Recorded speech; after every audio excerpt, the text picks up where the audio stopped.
Imagine a single, muddy field in northern France. On one side, the flower of French chivalry, an enormous army of heavily armored knights, confident of victory. On the other, a small, exhausted, and sick English force, vastly outnumbered and trapped far from home. What happened next, on October 25th, 1415, near the village of Agincourt, would become one of the most legendary upsets in military history.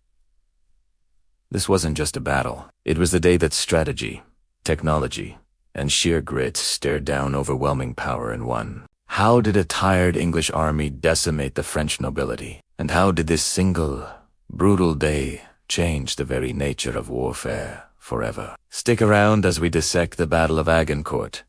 To understand Agincourt, we first need to rewind a bit. The year is 1415, and England and France are deep into a conflict we now call the 100 Years' War. This wasn't a constant, 100-year-long fight, but rather a series of brutal campaigns, broken up by truces and plagues. At Heats, Earth, it was a dynastic struggle. English kings, descended from Norman conquerors, claimed they had a legitimate right to the French throne. The French, of course, strongly disagreed. Enter King Henry V of England. He was young, ambitious, and determined to press his claim. In August 1415, he landed a force of about 12,000 men in Normandy and laid siege to the key port city of Harfleur. The siege was a success, but it was a costly one. It took longer than expected, and disease, likely dysentery, ravaged his army.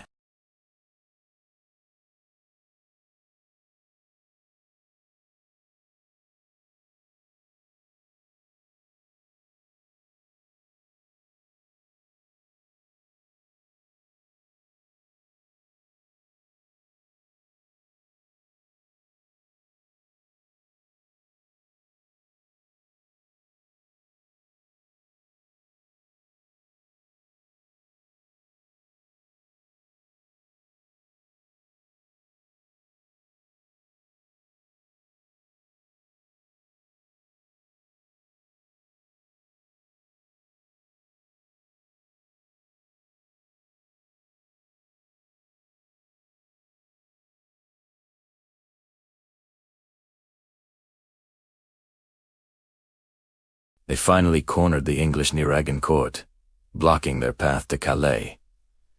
The English were trapped. They were hungry, sick, and outnumbered, at least 3-1. For the French, it seemed like victory was not just likely, it was inevitable. The stage was set for a battle that nobody expected the English to survive, let alone win. So, how did this David and Goliath story play out? A huge part of the answer lies in the English army's secret weapon, the longbow. This wasn't just a big bow. The English longbow was a devastating piece of military technology. Made from yew wood, it was as tall as a man and had to draw a weight of over 100 pounds. To put that in perspective, a modern hunting bow is typically around 50 to 70 pounds. Firing a longbow required immense strength and years of dedicated training. By Allah, every able-bodied Englishman was required to practice archery regularly.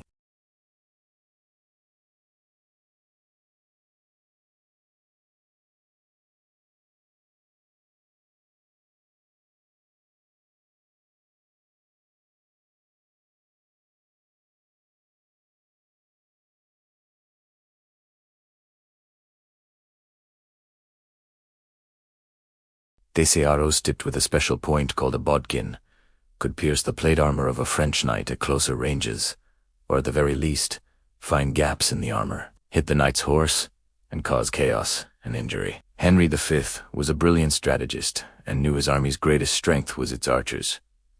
About 80% of his force, around 5,000 men, were long. The rest were dismounted men-at-arms, the English knights and nobles, who would fight on foot alongside the archers. This was a crucial difference from the French approach. Henry knew his army couldn't win a traditional cavalry charge. Their strength lay in a defensive, combined arms formation. The battlefield itself became a critical player in this drama. The spot where the two armies met was a narrow funnel of land, a freshly plowed field bordered by dense woods on both sides. And, to make matters worse for the French, it had been raining heavily for days. The ground had turned into a deep, sticky, and treacherous quagmire of mud. This terrain was a nightmare for the French, but a godsend for the English. The narrow field meant the massive French army couldn't use its superior numbers to flank the English. They were forced into a frontal assault, right into the teeth of the English defense. And the mud, it would prove to be one of the most effective weapons of the day. On the morning of the battle, Henry V positioned his army carefully. He placed his dismounted men-at-arms in the center, and on the flanks, he positioned his thousands of longbowmen, angled forward to create a deadly killing zone. Crucially, he ordered his archers to hammer sharpened, 6-foot wooden stakes into the ground in front of them. This was a simple but ingenious anti-cavalry defense. Any horse charging towards the archers would be impaled on this fence of sharpened wood. The English army was a well-prepared death trap, waiting to be sprung. Across the field, the French were a picture of arrogance and disorder. Their command structure was a mess, with multiple high-ranking nobles vying for glory and command. They were so certain of victory that they reportedly spent the night before the battle playing dice for the English prisoners they would soon capture.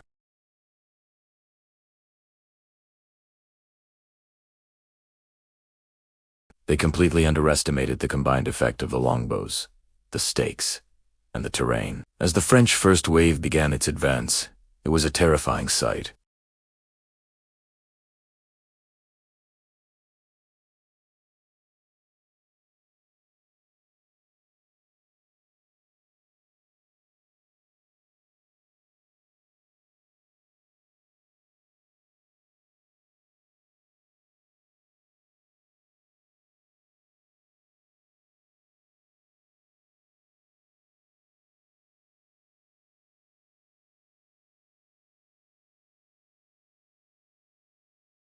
The sky filled with the great hiss of arrows, a sound that terrified both man and beast.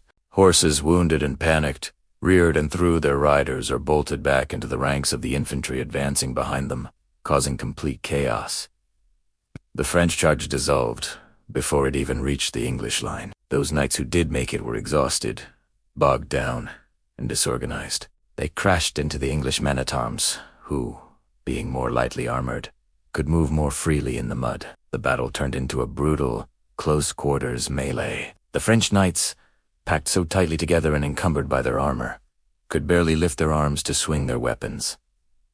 They stumbled and fell in the mud, and once down, the weight of their armor made it nearly impossible to get back up. They became easy targets for the English men-at-arms, and the lightly equipped archers who joined the fray with swords, axes, and daggers.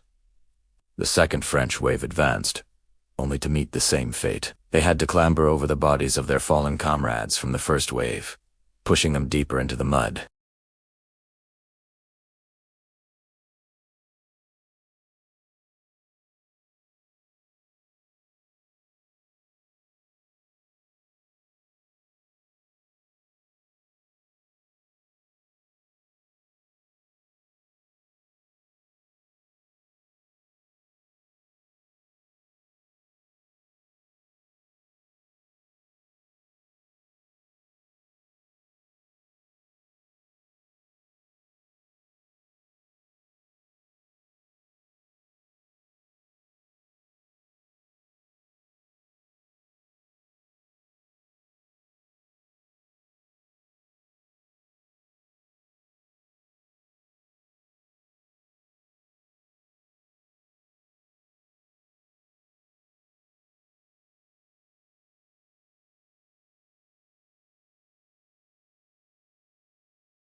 They proved that a well-led, disciplined army with superior technology and smart tactics could defeat a much larger, more powerful but poorly organized force. It was a brutal lesson in the changing nature of medieval warfare. The age of the heavily armored knight, as the undisputed king of the battlefield, was coming to an end. Challenged by the rise of the common soldier, like the English longbowmen, the victory solidified Henry V's position and allowed him to continue his campaign in France, eventually leading to the Treaty of Troyes, which briefly made him the heir to the French throne. While the English would eventually lose the 100 Years' War, the legend of Agincourt endured. It became a powerful symbol of English resilience, and the triumph of the underdog. It showed that victory doesn't always go to the biggest or strongest army, but to the one that fights smartest. The muddy field of Agincourt was a classroom, and its lesson was written in blood. Strategy can, and will, defeat power. Thank you so much for watching. If you found this journey back to 1415 interesting, please hit that like button and subscribe for more deep dives into history's most pivotal moments. Let us know in the comments what battle you'd like us to cover next. See you in the next video.